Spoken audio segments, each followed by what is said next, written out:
वालेकुम दोस्तों। आज हम दोबारा राशिद साहब के पास आए हैं उनकी शॉप पे। और आज मेरे दिमाग में एक बड़ा अच्छा टॉपिक था अपने व्यूअर्स के लिए, एक आम कस्टमर के लिए। तो उससे पहले मैं चाहूँगा कि जितने भी मेरे व्यूअर्स हैं काइंडली हमारे इस चैनल को ज़रूर सब्सक्राइब कीजिएगा और अगली वीडियोस की नोटिफिकेशन के लिए बेल का आइकन ज़रूर दबाइएगा। तो इससे ये होगा कि आप जो भी नए टॉपिक्स होंगे हमारे टायर्स के हवाले से तो उसका नोटिफिकेशन आपको आता रहेगा। तो हम आज अपना सेशन स्टार्ट करते हैं राशिद साहब के साथ। सर अस्सलाम वालेकुम।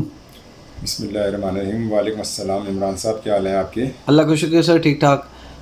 अच्छा सर, काफ़ी अरसे से मैं आपसे एक जो है सवाल करना चाह रहा था और ये इसलिए करना चाह रहा था कि ताकि हमारे एक आम कस्टमर को एक इससे काफ़ी फ़ायदा मिल सके कि जब वो एक नया टायर चेंज करने आता है किसी भी शॉप पे, तो उनको किन किन मराहिल से गुज़रना पड़ता है। तो काइंडली सर इसमें आप हमें ज़रा गाइड कीजिएगा आज। इसमें इमरान साहब, जो भी बिज़नेसमैन होता है वो जिन मराइल से भी कस्टमर को जो है गुजरना पड़ता है, उसके लिए उसकी एक कीमत होती है। ही हैज़ टू पे फॉर दैट। हमारे पास जो कस्टमर्स आते हैं तो हमारी कोशिश होती है कि हम उनको कंप्लीट जो है सर्विसेज दें विदाउट एनी हिडन चार्जेस। कि कोई ऐसे बाद में उसके साथ एक प्राइस जब हमारी तय हो जाती है और तय होने के बाद फिर उससे हम कहेंगे जी अब आपको ये भी पे करना है, वो भी पे करना है, यूँ भी करना है, वैसे भी करना है, तो वो थोड़ी सी जो है वो डिसऑनेस्टी हो जाती है। या तो आप कस्टमर को इंस्टेंटली बता दें कि जनाब ये सारे प्रोसीजर्स हैं और इन चीज़ों के ये चार्जेस हैं।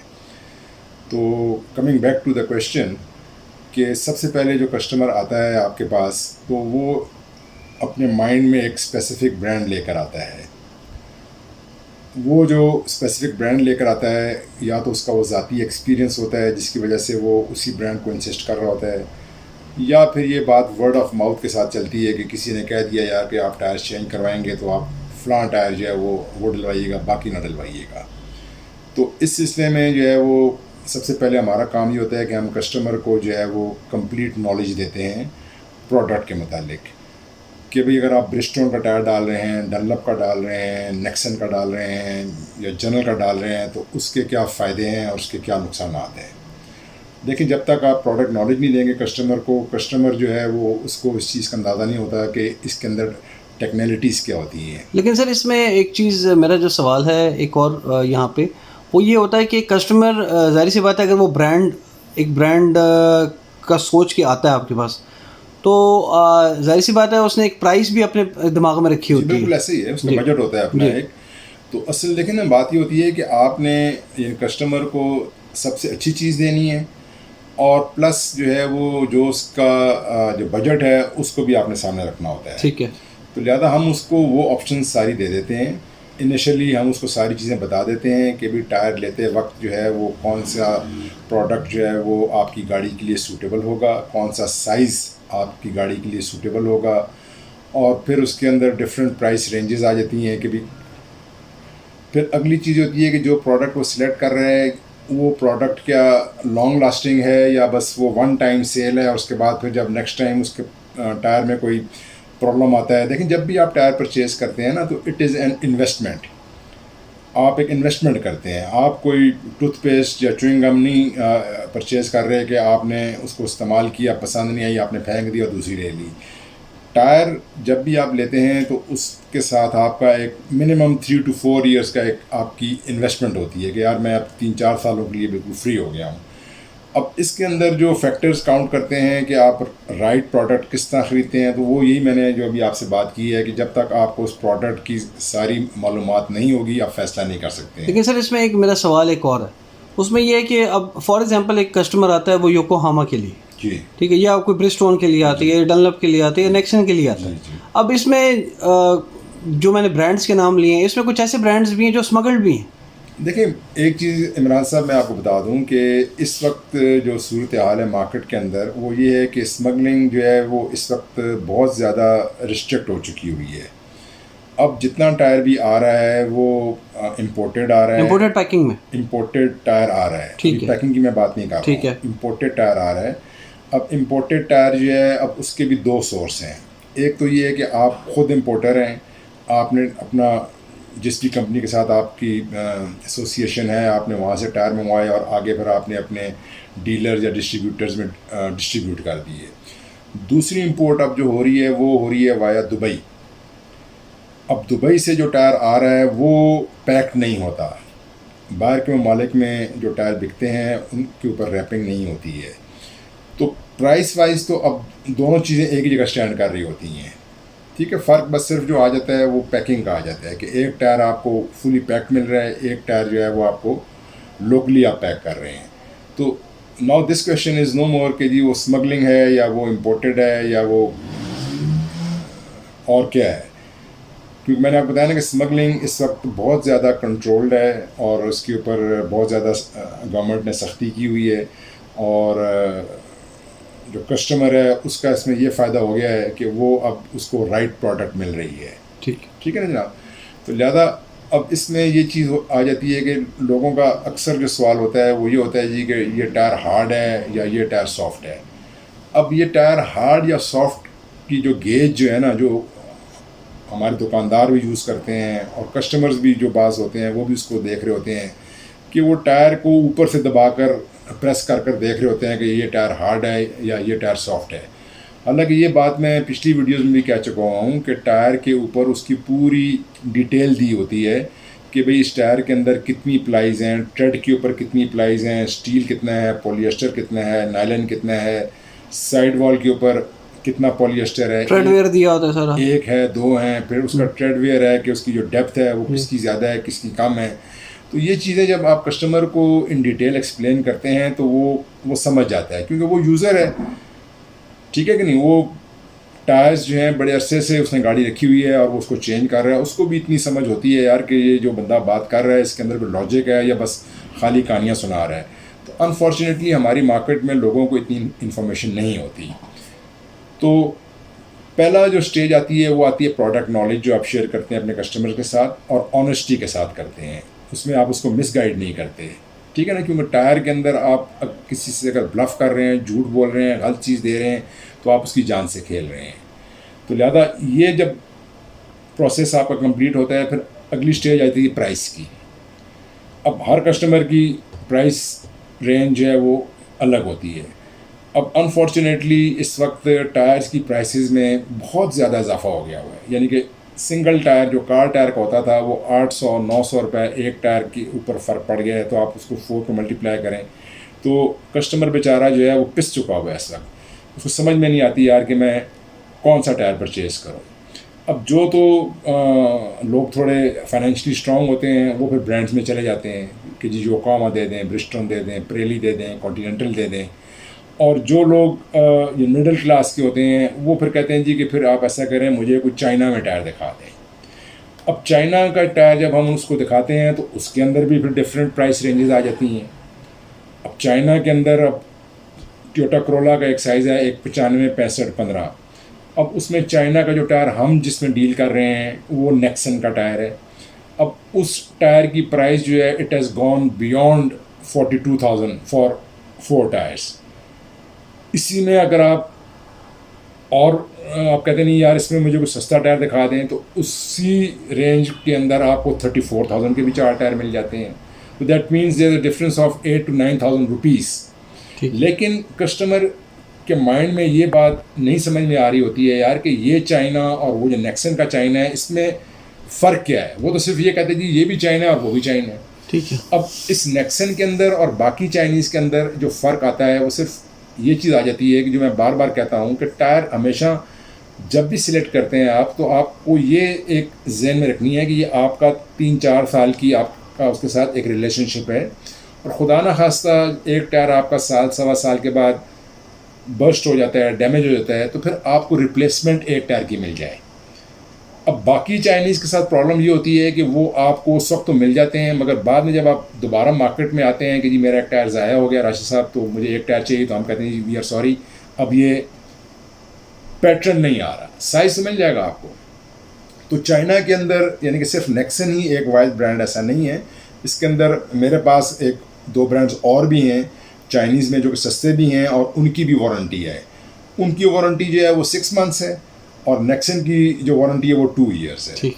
तो फिर जब इस चीज़ पर भी सेटलमेंट हो जाता है कि जी ठीक है आप फिर ये वाला टायर हमें आप डाल दें, अब ये प्रोसीजर भी हल हो गया हमारा। फिर हम उसको टायर की उसको ईयर ऑफ मैन्युफैक्चरिंग दिखाते हैं, बाकी जो हमने बातें उसको बताई होती हैं कि भाई इसके अंदर कितनी वो प्लाइज हैं, साइड वॉल पर कितनी हैं, ट्रेड के ऊपर कितनी हैं, वो भी सारा उसको दिखा देते हैं। Then the next question comes कि जी मेरे टायरों का क्या बनेगा। अब ये एक बड़ा मकसद है कि इंटरेस्टिंग सवाल होता है कि भाई आप जब जो उसके पुराने टायर होते हैं, हाँ जो पुराने टायर होते हैं, उसको एडजस्टमेंट के इसको एडजस्ट कैसे करेंगे? एडजस्ट कैसे करेंगे? अब बात ये है कि जब आप टायर चेंज कर रहे हैं तो दैट मीन्स कि there is some problem with your tyres जिसकी वजह से आप चेंज कर रहे हैं। अगर आपके टायर बिल्कुल ठीक हैं और बड़ी हाई प्राइस टायर है तो फिर आप क्यों चेंज करते हैं उनको? लेकिन बहरहाल फिर भी उनकी कीमत तो होती है कोई ना कोई। अब यहाँ इस स्टेज पर आकर जो है ना बहुत सारे कस्टमर्स जो हैं वो उस दुकानदार को छोड़ देते हैं कि यार इसने तो कीमत बहुत कम लगाई है। अब होता ही है कि जिस मैंने सपोजिंग आप मेरे पास टायर चेंज करने के लिए आए हैं, मैंने आपके टायर्स की प्राइस 2000 रुपये लगा दी है 4 टायरों की। वो कहते जी मुझे पीछे जो है वो 4000 रुपये दे रहा था। अब आपको समझ में नहीं आ रही होती है यार कि ये तो 4000 की किसी सूरत में भी जो है ना जस्टिफाइड नहीं है। तो होता फिर इसमें ये है कि वो या तो आपको कोई ऐसा ब्रांड दे रहा है जो मार्केट में नहीं है और उसकी प्राइस का भी आपको अंदाज़ा नहीं है तो वो उसमें पूरा कर रहा है। दूसरा पहलू फिर उसका ये होता है कि वो सब प्राइस तो लगा देता है, लेकिन जब वो टायर उतारता है आपके रिम से उतारता है और फिर वो कहता है जी देखें इसके अंदर ये सुबह वाले पंचर लगे हुए हैं, ये टायर यहाँ से फूला हुआ है, ये टायर जो है ये बहुत ज़्यादा घिसा हुआ है, ये टायर आपका इसकी अलाइनमेंट ठीक नहीं थी। तो फिर आप कहते हैं यार अब तो आपने टायर भी मेरे सारे खोल लिए हैं, नए टायर भी लगा दिए, तो अब आपने तो 4000 कीमत लगाई थी, तो अब आप बताएं मुझे क्या देंगे आप? वो कहते हैं जी ये टायर तो आपके जो है ना मैक्सिमम 1500 के टायर है। अब कस्टमर के पास बेचारे के पास कोई चॉइस नहीं रहती। वो कहते हैं यार अगर मैंने 1500 में इसको जो देने थे तो पीछे मुझे 2000 तो वो दे ही रहे थे ना, और प्लस मुझे साथ वो एडिशनल काम भी मेरे कर दे रहे थे कि जी हम बैलेंसिंग भी कर देंगे, आपके हम नोजलें भी डाल देंगे, हम गाड़ी की अलाइनमेंट भी कर देंगे, नाइट्रोजन गैस भी दे देंगे, नाइट्रोजन गैस भी दे देंगे, और उस सब के सब उस प्राइस पैकेज के अंदर थे जी। उस दुकान पर जब वो जाता है तो वो कहते हैं जी 400 रुपये की नोजलें हैं, 1500 रुपये जो है उसके वेट्स लग गए हैं, टायर उतारने चढ़ाने के जो है वो 50 रुपये फ्री टायर है। तो जो आपने मेरी शॉप पर आए और आपने वो ऑफ़र सारी छोड़कर उस 2000 के लिए वो भी आपने नुकसान किया और आप एडिशनल अमाउंट भी देकर आ गए। तो लिहाजा इसमें फिर ये होता है कि हम उन टायर्स को, लगे हुए टायर्स जो होते हैं ना गाड़ी के साथ, उनकी प्राइस लगाना मुश्किल होती है, क्योंकि टायर की बाहर की कंडीशन तो आपको नज़र आ रही होती है, मगर टायर के अंदर वाली साइड जो होती है ना वो विजिबल नहीं होती। तो उसके आपका क्या प्रोसीजर है जब आप? तो हमारा प्रोसीजर ये होता है कि हम कस्टमर को ये कहते हैं जी कि हम आपके टायर जो है बस खाली वहाँ से उतारेंगे, वो फ्री उतारते हैं, फ्री उतारते हैं, और हम रिम से नहीं उतारते उसको, हम उस टायर को पूरा अंदर बाहर से हमारा जो एक्सपर्ट आदमी है वो चेक कर लेता है। तो वो फिर उनको बताता है जी कि ये 4 टायरों में आपके ये नुक्स हैं, और हम उसको दिखाते भी हैं कि ये देख लें, आप खुद देख लें, जो आपको नज़र नहीं आ रहा था, ये टायर आपका फूला हुआ है या इसके अंदर कट है या इसके अंदर जो भी है, तो इसकी प्राइस ये है। अगर वो कहते हैं जी ठीक है मुझे एक्सेप्टेबल है ये प्राइस, तो जो टोटल प्राइस हमने उसके साथ तय की होती है उसमें से हम वो अमाउंट लेस कर देते हैं। ठीक है। अगर वो कहते हैं नहीं राशिद साहब मुझे तो ये अमाउंट जो आप दे रहे हैं ये तो सूट नहीं करती, तो फिर हम उनको कहते हैं जी आपके पास चॉइस है, आप अपने टायर्स गाड़ी में डालें और आप साथ ले जाएं। ठीक है। तो दिस इज़ वेरी सिंपल। ठीक है। ये तमाम मामला तय होने के बाद फिर वो टायर्स उतरते हैं, उसके बाद वो फिर नए टायर्स जो हैं हमको दिखाते हैं, फिर आता है बैलेंसिंग का जो मरला आता है। अब बैलेंसिंग भी जो है हम जो बैलेंसिंग करते हैं, क्योंकि हमारा पास अपनी फैसिलिटी है तो हमारी फिर वो पूरी रिस्पॉन्सिबिलिटी होती है। बाज़ दुकानदारों के पास मशीन्स अवेलेबल नहीं होती हैं, वो किसी और पर डिपेंड कर रहे होते हैं। ठीक है। अब वहाँ पर वो क्या कर रहा है, बैलेंसिंग चालू कर रहा है, वेट्स लगा रहा है, नहीं लगा रहा, बस वो ठप ठपा कर आपको टोटल पूरा कर देता है, टोटल कर आपको फारा कर देता है। जैसे ही आपकी गाड़ी निकलती है बाहर, आपको दूसरे दिन पता चलता है कि स्टीयरिंग के अंदर प्रॉब्लम है, या गाड़ी लेफ्ट जा रही है या राइट जा रही है, इसलिए कि उसका ये प्रॉपर ट्रीटमेंट हुआ ही नहीं ना उसका। ठीक है। तो हम आपको वो कंप्लीट प्रोसीजर कंप्लीट कर देते हैं। ठीक है ना। ठीक। तीसरा मरला इसमें ये आता है कि 90% जो कस्टमर्स होते हैं उनकी गाड़ियों के जो वेट्स लगते हैं वो लोहे वाले वेट्स होते हैं, ठीक है, जो उसके अंदर फिक्स किए जाते हैं। अगर कोई कस्टमर कहता है यार कि नहीं मुझे तो कोई ऐसे वेट्स लगा कर दें कि जो बाद में गिरें भी ना और मेरे लिए प्रॉब्लम ना बने, तो वो फिर स्टिकर वेट्स आते हैं जो कि आपके अलॉय रिम्स के अंदर लगते हैं, वो ऑर्डिनरी रिम्स के अंदर नहीं लगते। तो वो साथ हम उसको स्टिक कर देते हैं वेट के हिसाब से, वो फिर आपके एवरलास्टिंग रहते हैं फिर आपके, मगर उसकी फिर प्राइस जो है वो आपको एक्स्ट्रा थोड़ी सी पे करनी पड़ती है हमें। लोहे के जो वेट्स लगते हैं उसके हम कोई चार्जेस नहीं लेते हैं आपसे। तो ये मामला जब हल हो जाता है तो फिर उसके बाद अगर वो कस्टमर कहता है जी कि मैंने गाड़ी की अलाइनमेंट भी करवानी है, तो अब अलाइनमेंट के लिए मैंने पहले वीडियोस में भी शायद जिक्र किया है कि देखें जो गाड़ी की अलाइनमेंट का जो प्रोसीजर है वो सिर्फ उस वक्त उसकी ज़रूरत पड़ती है जब गाड़ी के हिस्से का काम करवाएं आप, या स्टीयरिंग का हो, नहीं स्टीयरिंग का भी नहीं, हिस्से का काम जब आप या तो आपने करवाया है या आपकी गाड़ी किसी स्पीड ब्रेकर में बहुत ज़ोर से हिट हुई थी या वो किसी जंप में लगी बहुत ज़ोर से, तो इन हालात के अंदर फिर जो है ना आपकी गाड़ी की अलाइनमेंट की ज़रूरत पड़ती है आप। वरना देखें हमें तो पैसे आ रहे हैं ना हमारे पास, तो 400 300 500 जो भी हम चार्ज कर रहे हैं हमें तो मिल रहे हैं, हमें क्या ज़रूरत पड़ी है कि हम कस्टमर से कहें कि नहीं जी इसकी अलाइनमेंट की ज़रूरत नहीं है। हम तो कहेंगे जी अलाइनमेंट, मगर हम अननेसेसरली कोई काम नहीं करते हैं अनलेस इट इज़ डिज़ायर्ड। तो अलाइनमेंट मिस अलाइनमेंट की निशानी जो कस्टमर बताता है जी मेरी गाड़ी राइट को जाती है या लेफ़्ट को जाती है, तो उसकी भी वजूहत ये होती हैं कि आपके टायर की घिसाई बराबर की नहीं है जिसकी वजह से इस तरह का बिहेवियर होता है। दूसरा उसका फैक्टर ये आता है कि इन्फ्लेशन प्रेशर जो है वो प्रॉपर नहीं होता, एक तरफ 30 पाउंड हवा है दूसरी तरफ 24 पाउंड हवा है, तो जिस तरफ 24 होगी ऑटोमेटिकली गाड़ी ने उस तरफ पुल होना है। तो अगर हम समझते हैं कि इसको अलाइनमेंट की ज़रूरत है तो हम वो अलाइनमेंट भी आपकी करके देते हैं, and we don't even charge you for that also, उसके कोई एक्सपेंसेस हम आपसे नहीं लेते हैं। तो ये सारे मराइल जो है ना इसमें जो मैंने आपको बताए हैं कि ये बहुत इम्पॉर्टेंट होते हैं। सिर्फ ये नहीं कि आपने टायर पसंद कर लिया और आपने फिट करवा दिया, उसकी प्रॉपर बैलेंसिंग होनी चाहिए, प्रॉपर साइज़ होना चाहिए, प्राइस आपकी रीज़नेबल होनी चाहिए। पुराने टायरों की जो आप प्राइस लगा रहे हैं वो ऐसी हो कि जो आप भी डाइजेस्ट कर लें और कस्टमर भी डाइजेस्ट कर लें। फिर उसकी जो बैलेंसिंग का प्रोसीजर है, फिर अलाइनमेंट का प्रोसीजर है, तो फिर जाकर आपकी गाड़ी। और फिर हम लोग जब ये सारे काम करते हैं तो हम अपने कस्टमर को ये भी कहते हैं कि अगर आपको फिर भी कोई शिकायत होती है हमारे इस काम के बावजूद भी, तो we are responsible for that. ठीक, ऑल्दो कि आपने हमें इसका कुछ पे नहीं किया, but it was a part of your package.